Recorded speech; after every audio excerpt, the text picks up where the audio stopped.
নমস্কার বন্ধুরা, আমি উমি হেসেল থেকে বলছি। আমি আজকে এই একটা নারকেল থেকে দুধটা বের করে নিয়েছি, নিয়ে যে নারকেলে যে ছিপড়াটা ছিল সেটা আমি রেখেছি, এটা দিয়ে বড়া বানাবো বলে। তো এটা এখানেই রেখেছি। এর ভিতরে আমি অল্প একটু নারকেল করলেই আরও করে নিয়ে আর একটু এখানে অ্যাড করে নিলাম, যেহেতু ওটা পুরো শুকনো আছে তার জন্য। এবার এর ভিতরে আমি দেব 2 চামচ বেসন। 2 চামচ বেসন দিলাম, এটা পুরোটা তাও এখন দিলাম না, লাগলে আমি দেব। আর 1 চামচ চালের গুঁড়ো, এটাও পুরো দিলাম না, রেখে দিলাম।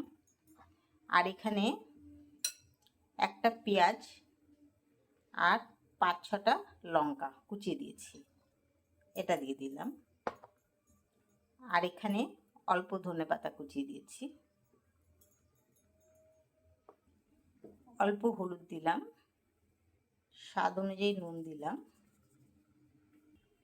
অল্প শুকনো লঙ্কার গুঁড়ো দিলাম, এটা পুরোটা দেব না, 1/2 চামচ আছে, 1/2 চামচের থেকেও কম দেব।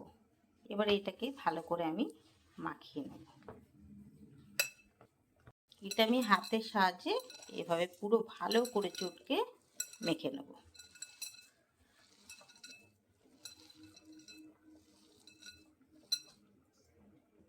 একটা ডিম ফাটিয়ে এখানে আমি দিয়ে দিলাম।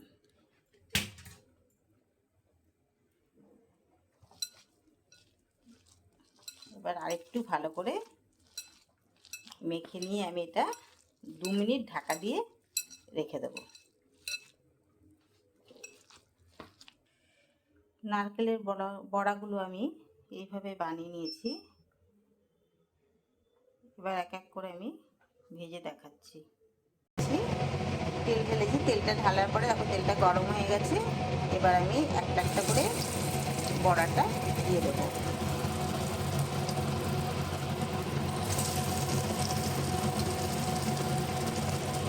আমি সব বড়া একসাথে দিয়ে দিয়েছি। এটা খেতে খুব ভালো লাগে নারকেলের বড়া, তাই আমি বানালাম ডিমটা দিয়ে। তোমরা ডিম ছাড়াই করো যারা নিরামিষ খাবে। নারকেলের বড়াগুলো আমার ভাজা হয়ে গেছে, এই পিঠটা উল্টে দিয়েছি।